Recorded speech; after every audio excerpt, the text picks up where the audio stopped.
Halo Mario Booster, selamat datang kembali di channel Mario Angelo. Di video kali ini kita akan bahas mengenai sebuah cuplikan baru soal Superman DCU James Gunn. Yang gimana cuplikannya baru saja dirilis oleh pihak Warner Bros. Discovery dan juga DC Studios.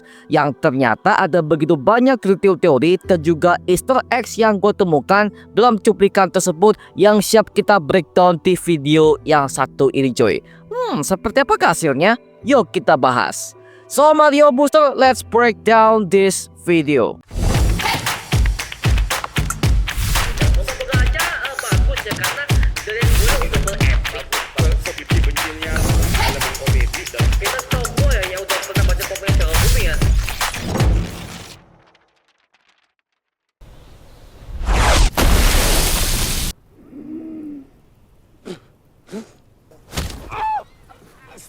Stop.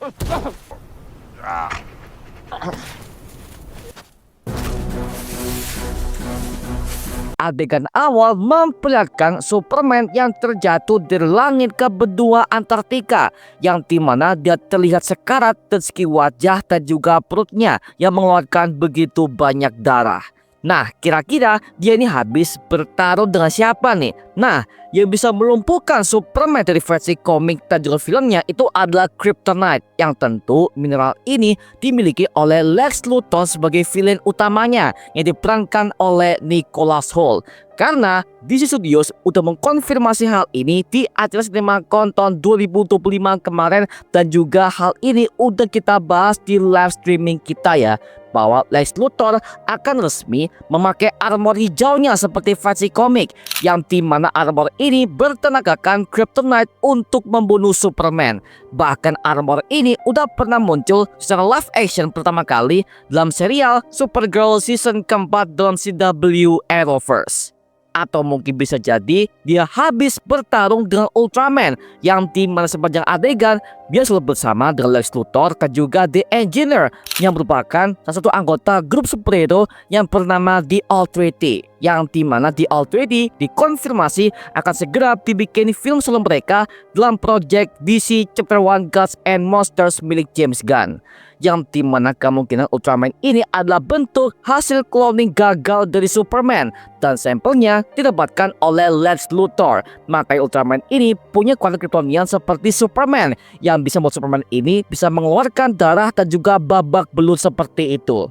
Kemudian Superman mengeluarkan siulan yang manggil anjing kesayangannya, yaitu Krypto, untuk membantunya. Nah, di sini kenapa Krypto itu seakan-akan dia seperti menyerang si Superman sini? Nah, sebenarnya ini bukan menyerang guys ya, tapi ini adalah bentuk anjing yang sedang dalam bentuk panik. Karena anjing akan panik seperti ini ketika majikannya sedang dalam keadaan sakit ataupun tidak sehat di hadapannya dengan penglihatan dan juga penciuman tajamnya. Dan juga kita bisa melihat Krypto ini memakai jubah merah dan juga kalunnya, sama seperti di versi komik ketika dia dipelihara oleh keluarga Jor-El sebelum kehancuran planet Krypton.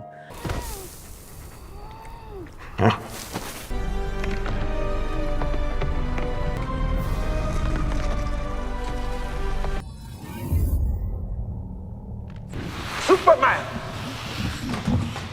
Kemudian ketika dia membawa Superman ke sebuah benteng Fortress of Solitude, lucunya benteng ini muncul dari sebuah salju yang begitu dalam, dan aksesnya hanya diberikan kepada Superman dan juga Krypto sebagai keluarga yang diketahui oleh Jor-El, ayah dari Superman yang merancang benteng itu untuknya. Yang dimana ini berbeda sekali dengan versi komik dan juga film sebelumnya, yang dimana benteng ini seharusnya stay di tempat dan tidak kemana-mana. Sedangkan James Gunn memberikan sebuah pandangan yang baru kepada benteng ini, yang ternyata aksesnya bisa di mana saja asalkan berada di benua Antartika tersebut. Dan uniknya adalah benteng ini memiliki sebuah kunci masuk berupa scan tubuh dan juga suara dari Superman dan juga Krypto. Yang dimana tentu akses izin ini diberikan oleh Jor-El sebagai AI penjaga benteng tersebut. Yang dimana ini membuat kita callback kepada animasi All Star Superman tahun 2011, yang dimana Superman ini punya kunci yang terbuat dari sebuah bintang kerdil yang beratnya sekitar 180 megaton, yang dimana cuma dia yang bisa mengangkat kunci itu dari tanah. yang dimana hal ini adalah sebuah perubahan yang sangat baru dikarenakan di versi Richard Donner dan juga versinya Bryan Singer di filmnya Superman Returns. Benteng ini bisa dimasuki oleh orang lain, termasuk juga dengan Lex Luthor yang akhirnya mengetahui siapakah itu Superman yang sebenarnya dari AI Jor-El yang ia interogasi. Kemudian ketika pintu dibuka, ada lambang House of El yang menyala di pintu masuknya dan juga kristal yang tumbuh dari salju. Yang dimana hal ini membuat kita callback kepada benteng di era klasik komik, bahkan di versinya Richard Donner juga ya. Yang dimana seharusnya seperti inilah benteng Superman yang sebenarnya di versi komik originalnya. Yang dimana hal ini berbeda banget dari versinya Zack Snyder DCU, yang dimana model fortressnya itu adalah berupa kapal induk yang terjebak di sebuah benua Antartika yang aksesnya bisa dibawa kemanapun. Bahkan benteng ini sempat dihack oleh si General Zod di bagian act ketiga di film Man of Steel tahun 2013 ketika kehancuran kota Metropolis akibat sebuah ulah Phantom Drive.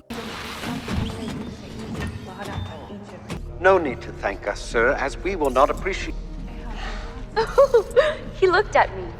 Kemudian kita berkenalan kepada beberapa robot yang menolong Superman di tempat itu, yaitu adalah robot Kelex, yang dimana robot ini pertama kali muncul dalam All Star Superman, yang dimana mereka bertugas untuk membantu Superman dalam mengoperasikan berbagai macam sebuah kostum baru, merancang senjata, dan juga menyimpan semua berbagai macam senjata musuh-musuh Superman yang pernah ia kalahkan selama beberapa tahun ini. Robot ini juga pernah melayani The House of El sewaktu Krypton masih ada, yang dimana semua robot ini diciptakan juga oleh Jor-El selaku ilmuwan jenius tertinggi yang diakui oleh Dewan Pemerintah Krypton, termasuk kepada mantan sahabatnya yaitu General Zod. Dan kita bisa melihat untuk robot nomor 4 ini ternyata diperankan oleh Alan Tudyk, yang dimana dia adalah aktor yang berkali-kali memerankan peran antagonis di DC Universe selama ini. Contohnya adalah di series Doom Patrol sebagai Mr. Nobody di season pertama. Lalu akhirnya kita bisa melihat ruangan utama Fortress of Solitude, yang dimana ruangannya begitu luas dan terdapat berbagai macam ruangan di sebelah kiri, bawah, dan juga kiri atas, yang dimana ini penggambarannya persis sekali dengan All Star Superman, yang dimana di setiap ruangannya para robot ini beroperasi sesuai dengan tugas mereka masing-masing. Ada yang membuat sebuah senjata, ada yang melacak berbagai macam musuh di sekitar, bahkan juga ada yang menciptakan kostum baru untuk Superman. Jadi intinya Superman di versi DC James Gunn ini dia benar-benar tidak sendirian. Bahkan juga ada beberapa robot yang bertugas untuk membantunya dalam beroperasi sebagai seorang superhero. 14 fractured bones. Damn. With a healthy dose of yellow sun.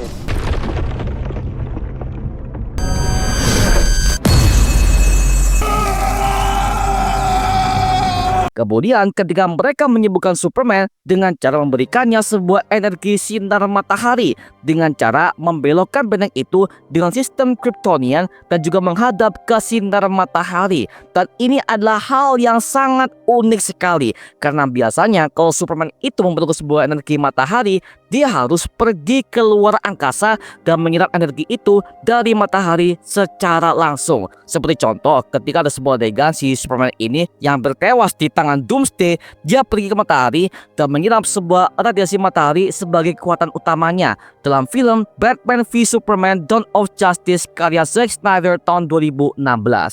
Sedangkan di versi DC James Gunn ini semuanya dibuat praktis. Superman bisa menyembuhkan dirinya dalam Fortress of Solitude agar keberadaannya tidak diketahui oleh para musuh-musuhnya, seperti itu ya. Dan ketika Superman dalam tahap masa penyembuhannya, dia merasa kesakitan, yang dimana hal ini bisa jadi luka yang ia alami ini udah hampir mengenai bagian vitalnya, sehingga dia sangat sulit untuk bergerak dan butuh energi matahari yang jauh lebih banyak. Back.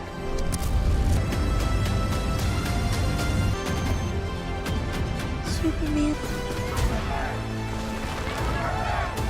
Lalu muncullah adegan yang hampir sama seperti di versi teaser trailer sebelumnya, yang dimana Superman menyelamatkan anak kecil dari kaki seekor monster, yang dimana ini adalah kaki naga yang dilawan oleh Superman pasca di tengah kekacauan kota metropolis di film tersebut. Nah, ini bisa gua asumsikan kemungkinan ini adalah monster dari perwujudan Jimmy Olsen, teman lama Superman di kota metropolis di Daily Planet, yang dimana hal ini terjadi di versi komik file Superman Jimmy Olsen di era tahun 1950-an, yang dimana dikisahkan bahwa Jimmy Olsen ini menemukan sebuah senjata di pinggir pantai yang ternyata bisa merubahnya menjadi sosok makhluk laut yang berbahaya, dan dia punya alter ego yang bernama The Giant Turtle Man. Nah, kalau emang benar bahwa ini adalah Jimmy Olsen di issue James Gunn, berarti kemungkinan Jimmy ini akan terkena sebuah serangan dari Lex Luthor, yang dimana pastinya plotnya akan diperjelas kepada siapakah biang kerok dari kekacauan kota metropolis yang satu ini. Karena lagi-lagi Lex adalah seorang ilmuwan yang pandai dalam memanipulasi genetika di tubuh manusia, termasuk berubah orang menjadi monster untuk mengalahkan Superman dan juga mengkhianatinya. Dan juga di adegan ini ada beberapa perbedaan yang signifikan dari versi teasernya dulu, termasuk dengan suara para masyarakat kota metropolis yang menyuarakan nama Superman dengan begitu lantang dan juga keras. Nah, ini sebagai sebuah tanda bahwa Superman udah dikenal oleh banyak orang di film yang satu ini. Dan juga ada kemungkinan plot cerita di film DC James Gunn yang satu ini bukan sebagai bentuk originsnya, tapi mengambil sebuah art pertengahan seperti kisah di animasi DC Amu dan juga animasi Tomorrowverse yang telah diikuti oleh semua para fans DC sejauh ini ya. Dan juga ada adegan semua karyawan Daily Planet diperlihatkan di video yang satu ini, yang seperti melihat ke sebuah live televisi dengan tatapan yang begitu mengejutkan. Ada Lois Lane di tengahnya, dan juga di sebelahnya ada Cat Grant di sebelah kiri, yang merupakan mantan bos Supergirl yang pernah tampil di series Supergirl tahun 2015. Dan juga di sebelah kanannya ada Jimmy Olsen. Dan sebenarnya adegan ini sudah ada tepat sebelum official trailer dirilis ke publik di akhir bulan Desember tahun 2024 lalu. Kemudian nextnya kita bisa mendengarkan ada background lagu tema Superman yang diputar, yang juga akhirnya memakai lagu versi Richard Donner, yang dimana nadanya dikembalikan ke bentuk normal, yang mengindikasikan bahwa film ini juga ada keterlibatan putra dari mendiang Christopher Reeve yang bernama William Reeve, yang resmi akan berperan sebagai seorang reporter di kantor Daily Planet. Lalu akhirnya cuplikan ini ditutup dengan sebuah logo Superman dengan warna merah dan juga biru di backgroundnya dengan model neon yang sangat epic. Dan rencananya film ini akan siap tayang di tanggal 11 Juli tahun 2025 mendatang di seluruh dunia. Oke, bisa gue asumsikan kemungkinan karena sneak peek ini udah muncul di bulan April, jadi ada kemungkinan untuk trailernya akan siap dipublish di bulan Mei atau enggak di bulan Juni ya. So kita tunggu saja guys mengenai hal ini, oke? Nah, sekarang gue serahkan kepada kalian, gimana pendapat kalian mengenai video yang satu ini? Tuliskan pendapat kamu di kolom komentar di bawah dan kita bisa diskusikan bareng seperti biasanya, oke? Itu cuma mengenai video kali ini. Coba like, komen, dan juga subscribe untuk mendukung gua membuat video mendidik dan menghibur kalian semua. Karena gua janji sebisa mungkin gua akan buatkan video seperti ini lagi untuk kalian semua. Dan jangan lupa untuk follow semua sosial media kita seperti Instagram, Twitter, TikTok, bahkan Spotify kita ya. Linknya udah gue siapkan di kolom deskripsi di bawah. Karena situ kita juga update berbagai macam konten terbaru buat kalian semua. Dan kalau kalian ingin join bersama kita di grup komunitas, langsung aja join di grup ya kita, namanya Mario Booster Official. Linknya udah gue siapkan di kolom deskripsi di bawah. Dan juga terima kasih buat kalian yang bergabung ke membership community. Nama gue Mario Angelo, dan sampai ketemu di video berikutnya. Adios semuanya.